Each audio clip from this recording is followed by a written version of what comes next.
Su nombre sonó como ministro de Educación desde que asumió el gobierno de Sebastián Piñera. En un gobierno de excelencia que prometía el mandatario con expertos en cada una de las áreas, Harald Beyer parecía el hombre ideal.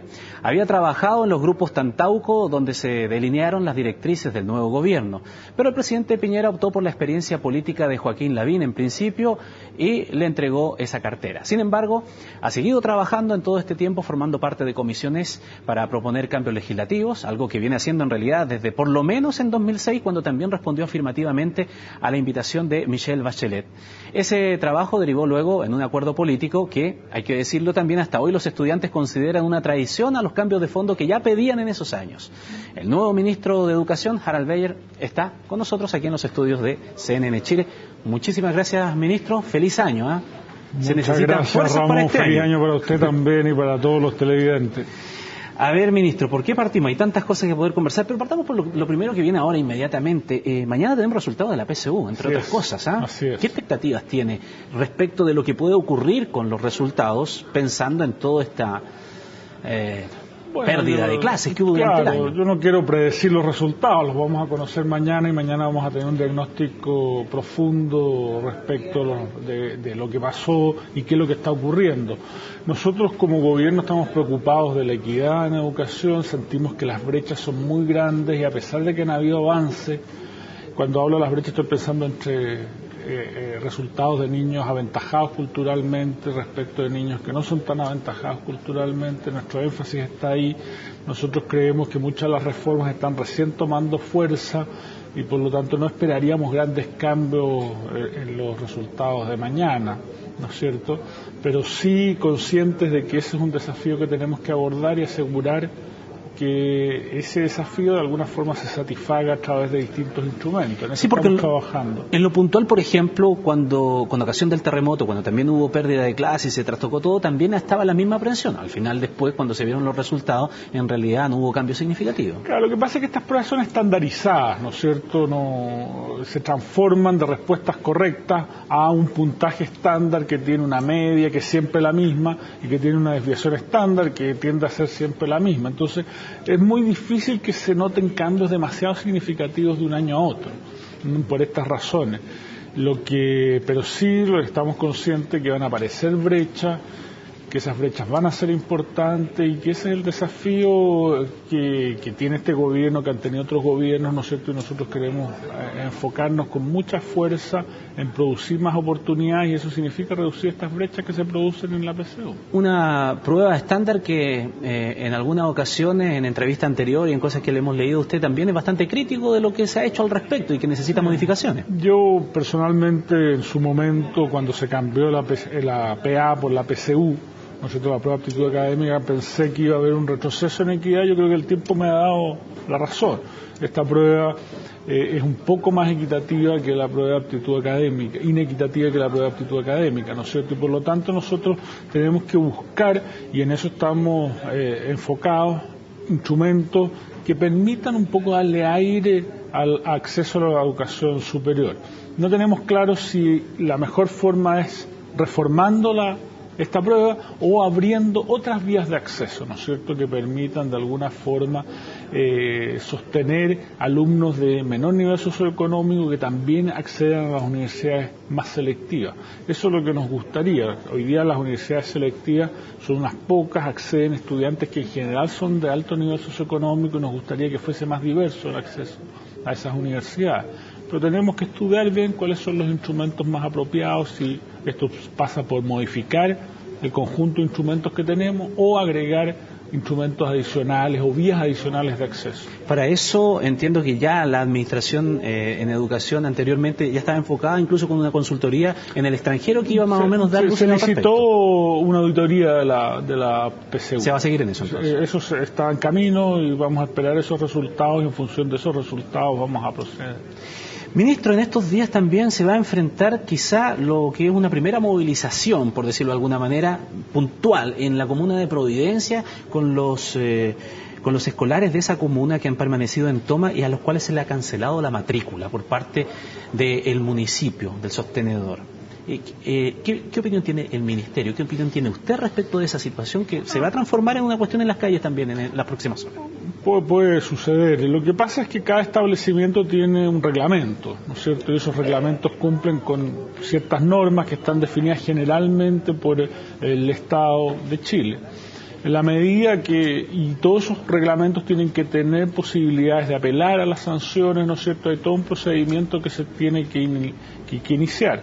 Ahora, como ministerio, en la medida que esos reglamentos estén ajustados a la ley, ¿no es cierto?, y de alguna forma se sigan procedimientos, nosotros no tenemos formas de intervenir en esa. Hay autonomía de los sostenedores públicos y privados, cada uno tiene su reglamento de convivencia interna, esos reglamentos se aplican y nosotros como ministerio respetamos esa autonomía de las distintas instituciones.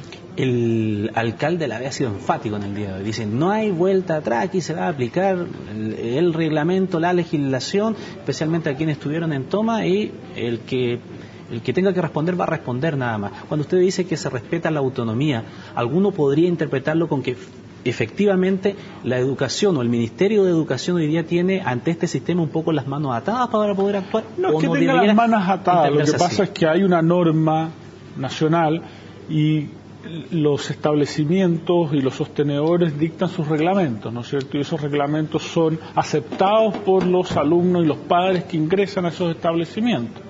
En la medida que los reglamentos se incumplen, y hay que conocer, porque son distintas las causalidades, las causas que se están invocando en estos casos, ¿no es cierto? Hay que conocer cada reglamento, cada establecimiento para tener un análisis más preciso. Si es que corresponde la suspensión de matrícula o no corresponde. ¿A usted le parecería que es bien si es que están bien fundamentados respecto de casos particulares? Es decir, usted participó en una toma y que no sé qué, y da ese argumento, o lo otro hace la diferencia respecto de un anuncio más genérico que se hizo en su momento por parte del alcalde de la AVE de decir que iba a cerrar la matrícula de alumnos de otras comunas? Claro, yo creo que en estas materias no hay que discriminar, tiene que estar siempre abierto el establecimiento, pero los estudiantes tienen que respetar también los reglamentos internos de esos establecimientos. Ministro, apenas asumió, le llegó carta. Le llegó carta de los estudiantes, le llevaron una carta que en realidad es como protocolizar algo, porque usted las demandas de los estudiantes las tiene bastante claras. Así es. Bueno, los estudiantes reiteran sus demandas, ¿no es cierto? Nosotros en algunas de esas demandas parcialmente se han acogido en el presupuesto, hay otras demandas donde sencillamente nosotros no compartimos que los instrumentos que los estudiantes plantean para avanzar en calidad y equidad sean los adecuados. Nosotros, por ejemplo, para entrar de lleno a un tema que es siempre controvertido, no creemos que tenga que haber gratuidad para todos los estudiantes que acceden a la educación superior, que hay que privilegiar a los estudiantes de bajos recursos, y eso no es por razones ideológicas, sino que nos parece que ese gasto no contribuye a tener una sociedad más justa. Y déjeme explicarle, porque esto es bien importante entenderlo. Los egresados universitarios en general, ¿no es cierto?, ganan en Chile en promedio 4 veces lo que gana un egresado de educación secundaria. En otros países, los países europeos, por ejemplo, eso en general es 1,5 veces, 1,7 veces. Por lo tanto, parte importante de la desigualdad que tenemos en Chile se debe a esta brecha de ingreso entre los egresados de la educación universitaria y de la educación secundaria. Si nosotros fuéramos a financiar a esos estudiantes, nosotros gastaríamos recursos que deberíamos estar gastando en producir más equidad, por ejemplo, apoyando la educación secundaria o más tempranamente la educación preescolar. En una sociedad con nuestras desigualdades, nosotros no podemos, si queremos contribuir a equidad y también a calidad, no podemos destinar tantos recursos a financiar a estudiantes en educación superior. Lo que tenemos que hacer entonces es establecer prioridades. A los estudiantes de bajos recursos que acceden a la educación superior, mucho apoyo; a los estudiantes que no son de tan bajos recursos, un crédito. Ahora, ese crédito, y esa indicación la vamos a introducir probablemente la próxima semana, tiene que ser un crédito que si al estudiante le va mal, no tengan que pagar altas cuotas. Contingente al ingreso. Eso se llama contingente al ingreso, como usted dice. ¿Qué significa eso? Que yo pago una proporción de mi ingreso. Si mi ingreso es muy bajo, voy a pagar poco, ¿no es cierto? Eventualmente un número muy chico. Por ejemplo, si estoy cesante, no tengo ingreso, por lo tanto no tengo que pagar una cuota fija, ¿no es cierto? Esa es la forma moderna de resolver estos problemas. ¿Qué significa eso? Si a una persona no le va tan bien como esperábamos en promedio, va a tener una beca en la práctica, pero esa beca va a ser ex post, ¿no es cierto?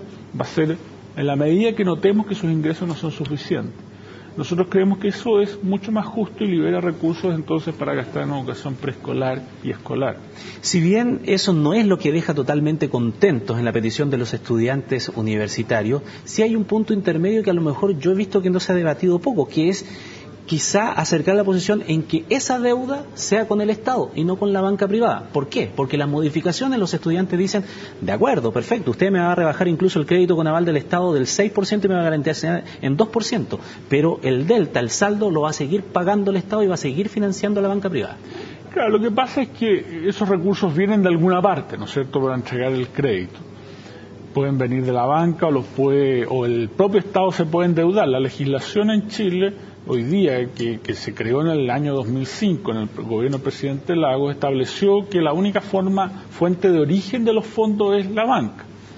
Eso eventualmente se puede discutir, se puede tratar, ¿no es cierto?, se puede cambiar. Nosotros estamos esperando a mediados de enero un informe de una comisión de expertos, ¿no es cierto?, que nos va a dar luces respecto de cuáles creen ellos que son los mejores mecanismos para financiar a los estudiantes, ya sea la banca, ya sea el Estado, probablemente una combinación de ambos, no sabemos. En función de ese informe nosotros vamos a tomar una decisión y en esto no tenemos posturas dogmáticas, digamos. Nosotros vamos a buscar la mejor forma y la forma más barata y eficiente de financiar a los estudiantes. Ya, no se cierra a esa posibilidad, que es una de las peticiones centrales. Lo otro es que también, ministro, en temas de financiamiento de la educación superior, tratar de controlar el alza de los aranceles parece vital, porque si no esto es una cosa sin fondo, uno le mete plata y los aranceles van subiendo, el arancel de referencia es esto, el arancel real es esto otro y al final vamos quedando más o menos en lo mismo. Sí, hoy día tenemos un problema que básicamente la diferencia entre el arancel efectivo y el arancel de referencia, que es el monto que define el financiamiento, es del orden de 21% en las universidades del Consejo Rector, es la brecha, ¿no es cierto?, y del 29% en las universidades privadas. Tenemos que buscar mecanismos en los cuales esa brecha no exista, digamos. También hay un mandato para que esta comisión informe respecto a soluciones para resolver ese problema. Por ejemplo, antes de ir a la pausa, si yo como medida así general dijese, ok, a usted que le entrego universidad, le entrego este dinero, una beca para que financie la carrera de este universitario, usted no le puede cobrar más que lo que es el arancel de referencia, para que no pague el delta. ¿Puede ir una solución por ese lado? Vamos a esperar ese informe. Yo no sé exactamente qué es lo que contiene el informe en esta. Pero a usted, ¿qué le parece como experto antes de ser ministro? Lo que pasa es que eso tiene un riesgo, digamos, porque las mejores universidades, ¿no es cierto?, que tienen en general académicos más prestigiados, con mayor investigación, que tienen un cuerpo académico más grande, que también beneficia al estudiante, son las que en general tienden a tener estas brechas más grandes. Entonces hay que ser cuidadoso para no perjudicar a esas universidades,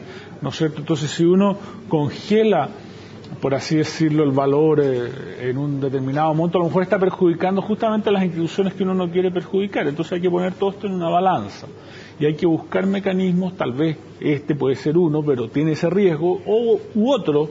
Yo creo que hay otros mecanismos mejores, pero queremos esperar el informe de esta comisión de expertos para elegir después, a partir de esa evidencia, cuál es el mejor instrumento. Se vienen ya algunas discusiones legislativas importantes, como por ejemplo el lucro en las instituciones de educación. Vamos a una pausa y conversemos de eso, ministro. Volvemos de inmediato.